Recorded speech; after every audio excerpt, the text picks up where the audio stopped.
Okay, welcome back to our final episode of YouTube automation. It's a little summer project that we were doing in terms of using video formula, the team from last year, continuation of it. This is probably our final fling, really, isn't it? Because we've got formula into it. We can't imagine with AI as it is ever doing that quantity of work again.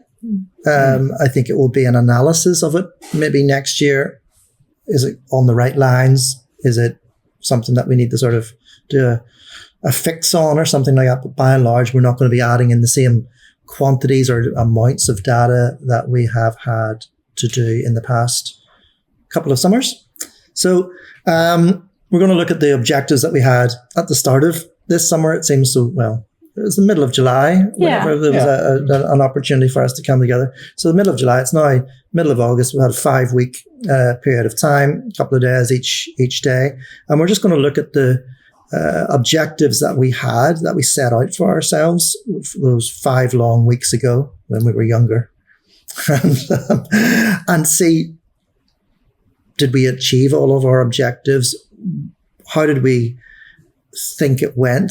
What were the problems? All those types of stuff, because a lot of the things that we're doing is very much, it's a small business applying AI and technology. So there's a unique approach to it, which we are recording and documenting and putting a time stamp onto it. We're aware it seems a bit strange, a bit unusual, but bear with us, because essentially we've taken time and stamping of that time and made that the first dimension of our approach to AI and context building. So we're going to look at the objectives that we set out for.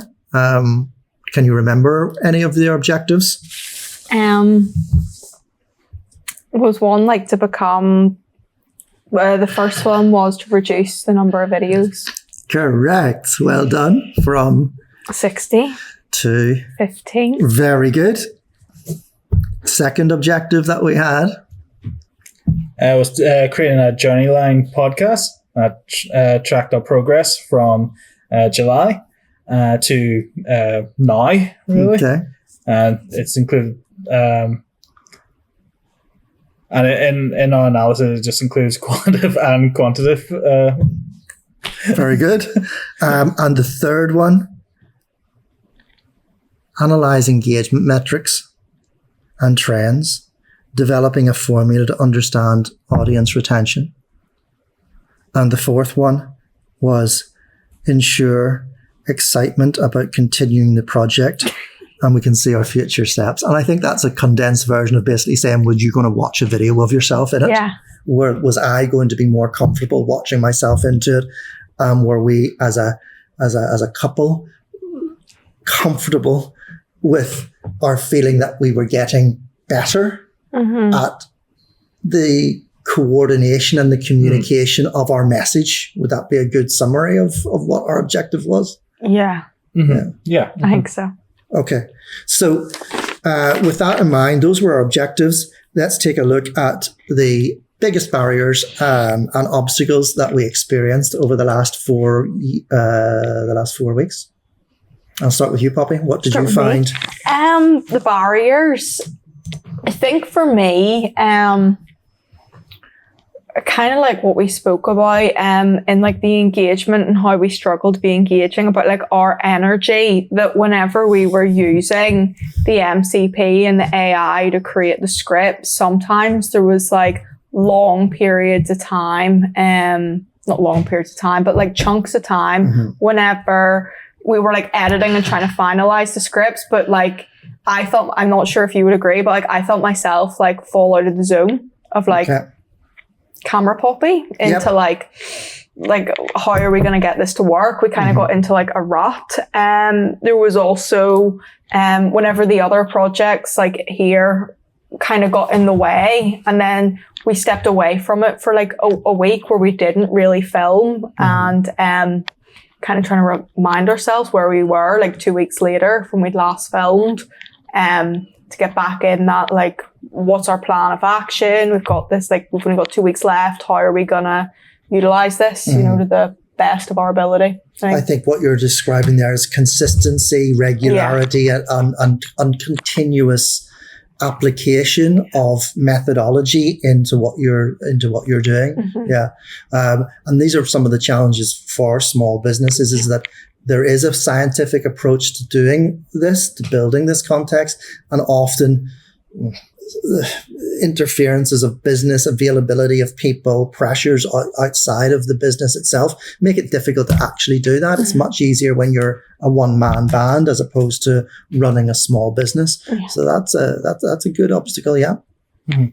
I think some of the challenges that I can think of, I'm just going to talk a bit about the production side of things. So when we were making these videos, now we're filming in a warehouse. It's busy. There's orders that have to get out. So there's machines, and then there's people walking around. So it's a bit of a noisy environment. So the challenges that we had to do was not just make everyone aware, but also kind of like when we're recording, I have to personally I'm listening to you both go through the script, right? But I also have to, see, is there a radio? Is a song playing in the background? Is there someone walking about or just throwing things around? I have to keep an eye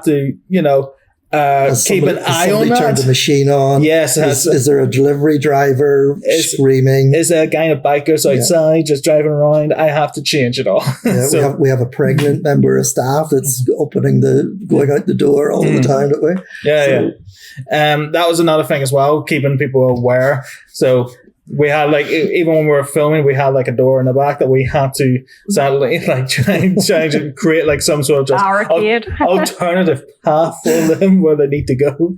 So it's just those kind of challenges. But I think for today and previous filming, we got around those there obstacles, and we're still able to keep the filming on schedule and having it record great content that we don't have to. Well, I personally don't have to go through and do some proper sound engineering. So I think that was a chance that we got through. It's a very difficult aspect of trying to maintain a business at the same time as doing all of this. I think that's where the inherent opportunity lies within it. That very authenticity and originality and desire to actually find real solutions to the problems that exist within it, rather than making imaginary problems up. So barriers, lots of obstacles, lots of problems that we encountered in terms of this summertime. Any other difficulties that we would have maybe not expected?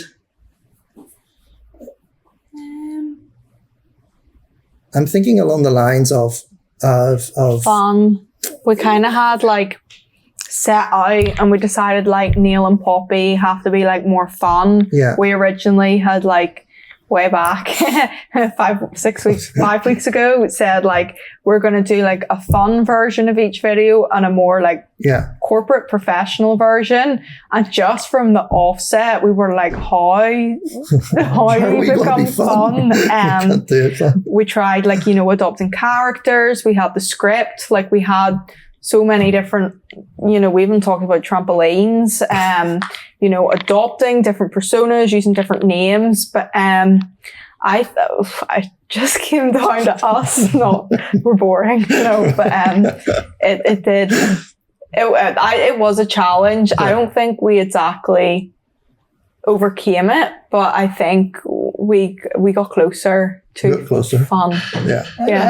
I don't know. I think after today and yesterday and recording of the script, comparing to some earlier ones when you were talking, there was kind of it was a bit more you were just reading often, if you know what I mean. But see, today and yesterday and other recent recordings we did, there was highs and lows when you're presenting. There was just it was really nice and engaging. So I think that was definitely you can tell through how your delivery was that there had been a huge improvement.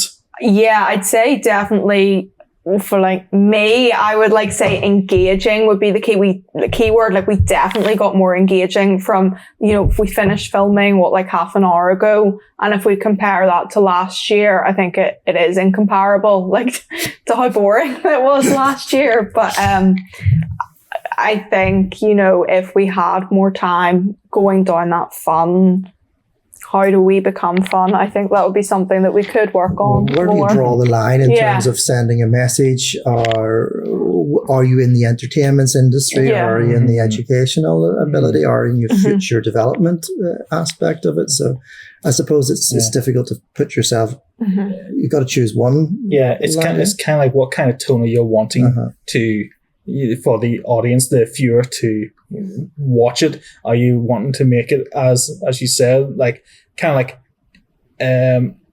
like formal, kind of educational in a way, or as you say, entertaining, fun? I think fun is a execution or a delivery which is watchable. That is fun, isn't it? It's always fun watching people. Like generally, you know, lots of people, that's what they do, isn't it? They sit in a cafeteria and they watch people going past, and it's great fun. Yeah. You like that? Oh yeah, like whenever you're on holiday, you have your sunglasses on, it's perfect. Like nobody knows who you're looking at. You're just like absorbing other people's conversations. So we don't need to script fun. It's just fun watching people's struggles and efforts and attempts to get by, isn't it? Our struggles. Our struggles. It was our struggles. There's probably people watching our struggles and going, that's funny. You know? So anyway, if we go on to our approach to timing, we had 5-6 weeks to sort of do this. I want to bring in that dimension of time. I'm going to start with it because for me, time is so important as a business person. The time being money, the approach to AI and whatever. So if I start with the dimension of time, it sort of works out whether it's worth my time or not. What did you take in terms of timing with it, Poppy? We always had the issue that our videos were too long.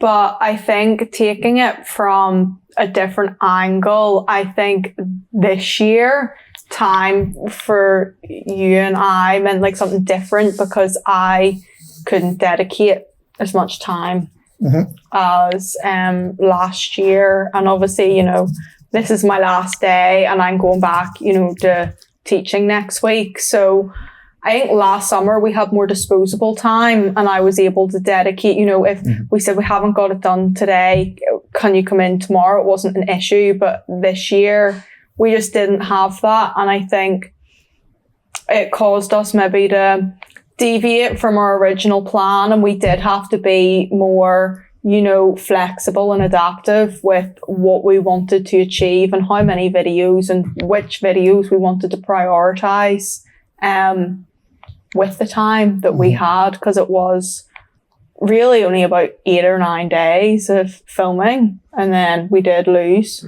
some of those just because of, you know, other projects going on in the company. How about you, Stephen, in terms of the timing approach? Do you feel we've got enough from it? I think we did. I think it was challenging with what time we have. Personally, for my part of this here is getting everything that's filmed that is needed. We were all able to get all that footage already, and I have to ensure that I have the right content, good quality, the video, the audio, the script, everything that is right. That's what's going to be out there. And now my job now is to edit, put it together, and make it, you know, get those points across, make it something that people will want to watch. So in that timing, there's still a little bit that I would have to do, but I think with the timing, we're able to get what we needed done. It was a big change for you as well, historically, from the perspective of the data being gathered was as much for future agents, you know, the transcriptions and stuff like that. It was bite-sized data bits of the way that we spoke, trying to get the best content from us into data sets for the AI as much as for you. I think there was two masters in terms of that timing, which I don't think that maybe we were as aware of at the start of this project. Maybe I didn't explain it fully in terms of, what the outputs were, what the objectives were, who you were speaking for. So the people that you're speaking for, the gathering of the data or the conversations were as much for the future agents as much as for the video editor. Yeah. And I think, was that something that took you by surprise, the speed with which the video editor was a part of the journey line rather than the end destination? Yeah, no. It's not the end destination. No. It's a difficult question. It's just like, if like last year, your video editing skill set was such whereby you were taking all of the information, all of the data, and constantly assessing into your mind, how is this going to be? How am I going to cut this and edit this into something which is usable, watchable, and viewable? Whereas all of a sudden it was like, okay, as equally important as all of the little data sets. As in taking the recordings and putting the transcripts into that. Yeah. Okay. No, I get that. Yeah. So I think that there was kind of surprising, because before the SAFE project, didn't really go too much detail into this AI stuff. But now with this here project, when we're getting our videos, even the ones that I have put together, got the transcripts and what parts that we actually like about it, we put it in the AI and said what needs to be changed or what to emphasize on, and then editing that there, refining that into something much better, which then led to a much better output, means a better script, better recording, and better video, and that there can be used for future projects now. Be able to apply that formula to create something that works really well for your business and just any other content that you're making, in the future. So the MCP that we've talked about there, which is the context in videos, it's the inputs. So I would say the inputs for us were our objectives there, which was to produce 15 videos. Did we succeed in that? Did we produce 15 videos? We started off and we followed the formula of what we wanted very easily, didn't we? We did birthday, we did Christmas hampers, and we did hampers. And it was almost as if this is too easy for us. Yeah, kind of went downhill after that. And we would get from 8-minute videos down to 4-minute videos down to 2-minute videos across each of the genres. Yeah. And then we left it, didn't we? We kind of changed tactics. We kind of... Yeah. We changed so many times. And we came back to it at the yesterday, so in the final week, to complete that gathering of all the raw data. But I feel as if objective number one of getting 15 videos, we got way more than that. Yeah, I feel like we did get more. But should we define that as we got 15 natural videos, whereby there was no script? It was just us planning it out on the spur of that moment, what we were going to say and how and us saying it. Did we? We maybe then didn't get. We almost maybe got 15. If it was just natural, then I'd say over 10, but maybe not quite 15. If it was just natural, but if we combine natural and scripted, then we definitely. I think we definitely did get 15. Because I can remember doing 4 for Christmas, 4 for hampers, and then 4 for birthday, and then whatever we did yesterday with all of the smaller occasions, and then average gourmet as well. So that's why I'm thinking we must have exceeded 15 natural videos quite effortlessly and easily. But instead of speaking for 45 minutes to an hour, we had it's been condensed. But we had 3 versions of the same video, so it depends if you count all 3. We did 3 Christmas ones, but the 4-minute one was just a shortened version of the 8-minute, and then the 2-minute one was just shorter again, so it was the same. You think that, but there was quite a lot of variation in terms of our delivery. Yeah. Okay, you could count them as 3 if you wanted. Okay. Yeah. What did you like about using? We used Claude predominantly in this one, rather than ChatGPT, because we found that Claude's deletion of things and building of it, the context window of 200,000 was adequate for what we needed to do. Because things were tended to be iterative, we were just trying to get to. I think that what we're doing is not particularly difficult. So you don't really need, it feels different because it's challenge. Yeah. But I don't, it's not like you're trying to work out an atom or a complicated mathematical conundrum or something. It's a straightforward, here is context. Here is a formula. How do we do this? How do we put this into a format whereby we can have more confidence in terms of the delivery? How did you feel? You were surprised?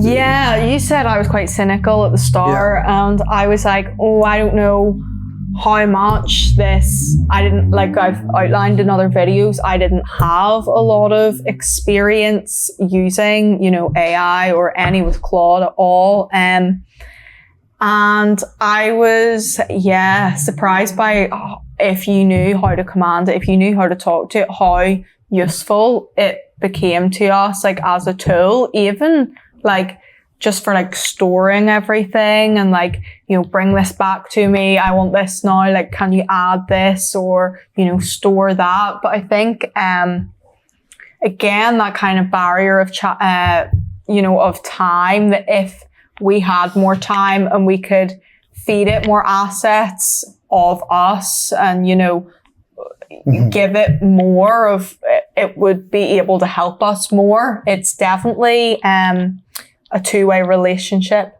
I think we relied on it very heavily at the start and we made that jump and it made us better. But then to continue improving, it needed more back from us. And we did kind of start on that yesterday, but we just didn't have the time to really form a relationship with it, if you could call it that, for us to, feed it more, for us then to help us improve more.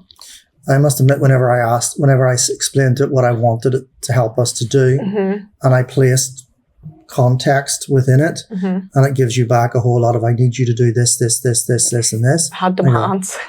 I don't want to do all that. Yeah. It's just, you're just talking to me as if you're a staff member. I want you to do this. And then you give me all of these excuses why and how you can't do it and what I must do in able to facilitate you. And I went, I really don't want to do this then. But if you tried to sort of skip that aspect of it, then it was giving you too much from an LLM. Yeah, I think we were maybe optimistic in how much it was going to take from our videos last year, and its like ability to use all of those transcripts from about like 60 different videos, all the different kind of cuts, and we thought that it would be able to use it, but we just, I guess, well, for me, I didn't think like we had to tell it to use it, but there was just too much. We had to narrow kind of all that context down and give it less that was better or more useful. But again, we just needed more time to continue feeding it and building it up slower rather than just being like, here's everything we did last year. That should be all the information it needs. We kind of had to break it down and tell it what each bit was more clearly. Yeah, I did think strategically that the work that we'd done last year would have given it more of a different knowledge, key knowledge base of our language and our discussions. But I could see, I think probably you would have needed to summarize all of that content and then edit that which was important, because what we find, and this is one of the things that I'm discovering with this technology, is that if you try to put too much into it, it gets overwhelmed. You must know where you are within the context window at every stage. And so you've got to put higher and higher quality into the context to get an output which is going to advance you. And it has to understand the purpose. Like you can't just, Yeah. we couldn't just feed it all the transcripts. It was like, why? It's like, what am I going to actually do with this? It's just we weren't maybe like clear enough at the start, and we were maybe a bit too hopeful. And Well, one of the good things that we did was we broke the formula into basically chunks. Yeah. And those would be like considered your 4 dimensions: length, width, breadth, height. Yeah, I was good at that. And once you put that formula into it and grouped it all together, then had your intro and your outro coming out of it, then and you built the little snippets of conversation between you and me in terms of what we were discussing, so that it understood exactly what we were trying to get out. That's when I think there was a real takeoff in terms of your confidence, your happiness. Did you see that from the opposite end of the camera? I did see that, yeah. Just going on about that there, I do think that when you are like just throwing all that information in there, but you don't give it any kind of like, I believe it was like prompts or any kind of like, guiding it in a way of what the objective, what you're wanting to get out of that. I think it just kind of just creates just anything. Like it'll create something, it'll create the script, but it creates it in a way that it's very not as usable, it's just it's there, but it's not like the way you need it to be. Wanted it to be. Yeah.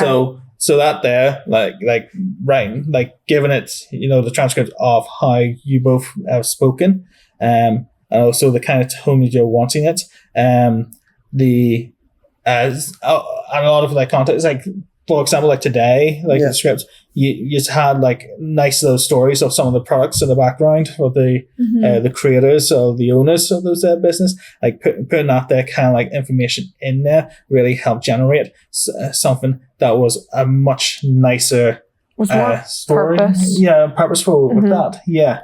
So, well, the way we broke it down was when we practiced it, we applied the manifest aspect of stuff, which is this is what we're doing here, and then we applied another section which was differentiation, whereby we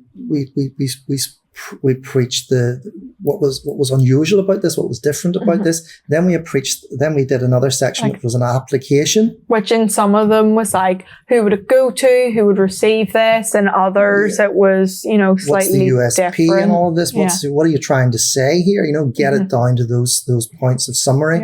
And when you had those 3 central parts into it, we did want to bring in the point at the previous videos, didn't we? Of a continuation of the storyline, and then the introduction was where we introduced an element of a hook from those 3 sections to bring in the introduction. We did practice lots and lots of introductions, didn't we? We did practice lots of those introductions, and as a result of that, we were able to select a carousel of our favorite ones, and therefore, once you had all the building blocks of the formula ascertained and built, then it could create any number of variations until it was a point of us coming along. The good thing was it spoke like us then, because we had put that energy into it. Yeah, it did. It definitely picked up our tone and syntax and vocabulary, and it used that, which was very useful for us because it did, I think, help our confidence. It wasn't throwing out sentences that you were like, it doesn't sound anything like me. It doesn't sound like Neil and Poppy. It really helped, I think, us. It did make things up. It did. To fill the gaps. In spite of all of that. Or it misinterpreted, which is just a mathematical transformer issue, really. It would take, especially even in a niche, and this is something I think that people are thinking, that the more niche you can make it, the more data, the more context you can give it, the less it's going to hallucinate, the less it's going to make things up. We were finding that it was making things up. The Margaret, for instance, would pick all her own fruit as opposed to select the fruit. Yeah, it would maybe misinterpret like our intention. It didn't. I guess it is like at the end of the day, like it's not human. It didn't understand sometimes, like because it just gets a transcript. It didn't understand the tone or the intention behind what we were saying. And it kind of, if you say something sarcastically, it doesn't understand that. It would think it's true. So this is Agent 1 when you think about it. Last year was not really even an agent. This is Agent 1, which is basically a way of communicating a 6 to 8 minute video. Yeah. Mm-hmm. Okay. From that, you can teach iterative versions of that agent to condense it down to maybe 2 minutes, 30 seconds, whatever it may be. Or you can take component parts of the formula within that to answer certain questions or to promote a certain ethos, philosophy, style of delivery. Mm-hmm. So that's Agent 1, really. Agent 2 will be developed independently of that agent, but that agent will be used to check, validate some of those making up types of stuff, because they'll have lots and lots of pieces of data. How did you find it? It's all obviously new to you. Yeah. But you've heard about AI, obviously. I tend to find in general conversation, AI is basically grouped into ChatGPT, isn't it? And asking it things and what the responses are to it. And it's not, is it? No. I didn't. I don't even know. Like, I just didn't know it had like this ability, like this power.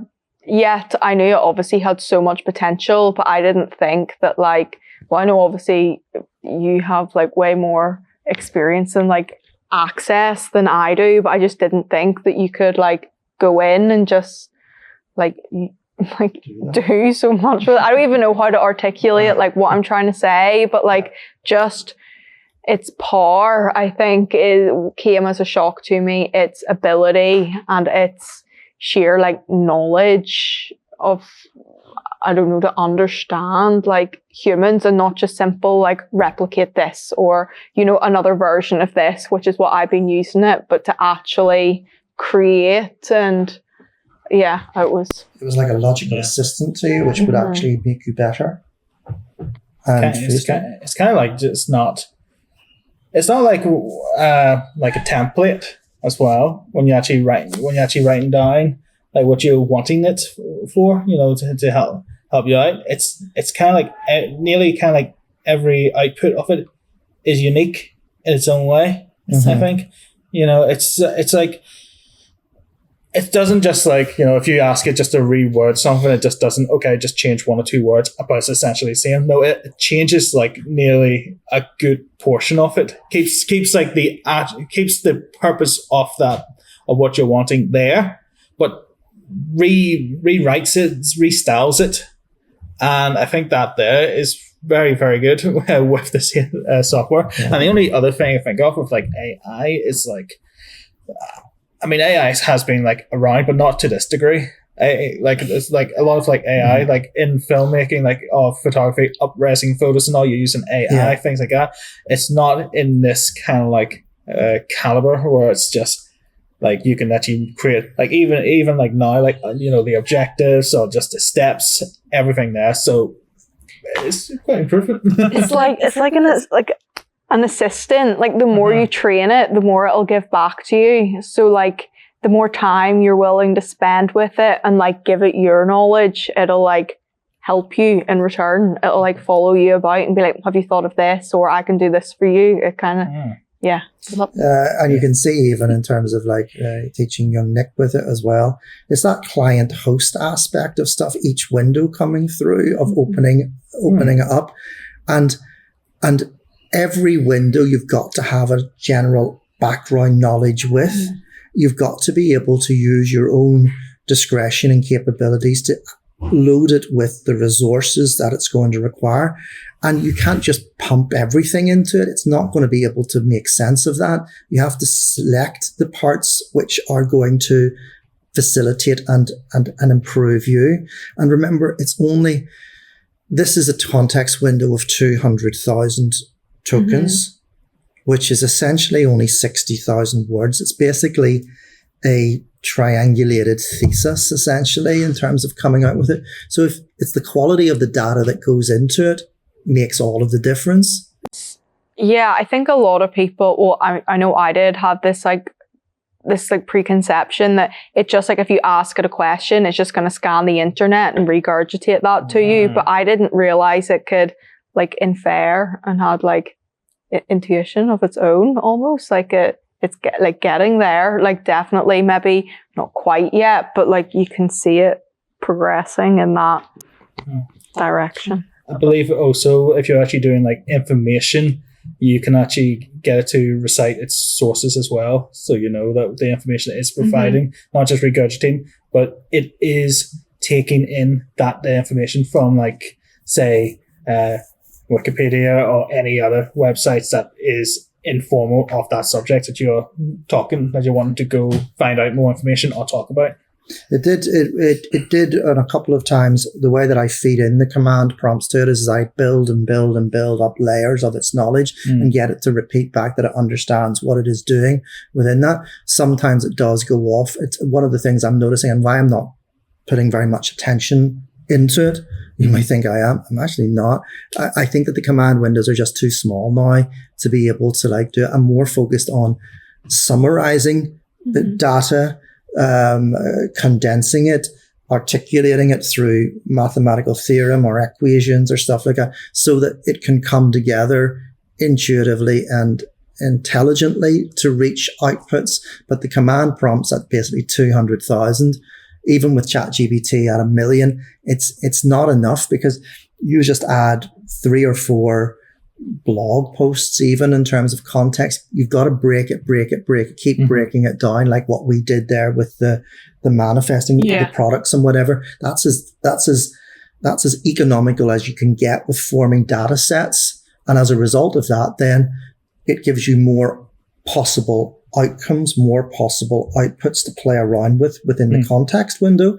And as a result of that, that's what makes people go, aha, I can see how I can use this within a specific context that's important to me. Would you use it now, Claude? Or I think Claude is, I like Claude a little bit more than ChatGPT. I don't mind them. They're all very, very similar. Stephen, impressed? Not impressed? More importantly, will you use it? I think I will use it. I think I'll actually probably see how it works with what I want, my content, how it applies, how it assists me, how it helps me. If there's a huge result in that there for me, then yeah, definitely, I think so. Okay, I asked you to complete this this little video of our time together. I asked you to come up with a video title for what we were discussing here, to say whether we could create a more engaging video title for all of the stuff that we've done. Poppy, you suggested, can formula and AI help amateurs create engaging video content? And Stephen, you said, how our formula helped produce engaging contents in a timely manner through the usage of AI, namely Claude and ChatGPT. And mine was, why formula is so important within command fields in ChatGPT and Claude for helping you create engaging videos. All that remains to be seen is how engaging will our videos be considered. But before people judge us, remember, this really is just a time stamping. I think in the same way that last year we went at it and we went, don't want to do this is terrible, but we did it. And you can see the benefit of that this year. Where do you see yourself next year, Poppy? No idea. This morning? Maybe not. I don't know. A regional version of it? Maybe. It's not something I ever considered for myself, but I mean, I know. I don't know. I don't But think definitely your eloquence and your comfort in front of the camera has gone on a hundredfold, hasn't it? And Stephen, for you, where do you see yourself next year in terms of application of AI timestamping? I don't like these questions. That's why that's an interview. Kind of like what you see yourself 10 years' time. I've been watching Stephen Bartlett. In terms of using the AI, probably just applying on my work, really. Like in promoting and like shorts and things like that, help out with the scripts and assisting timely. Yeah. I can see this command window being 10 times the size, and I can see you applying more tools. I can see you using coders. I can see you using all sorts of things to bring into it to create even more engaging and interesting content.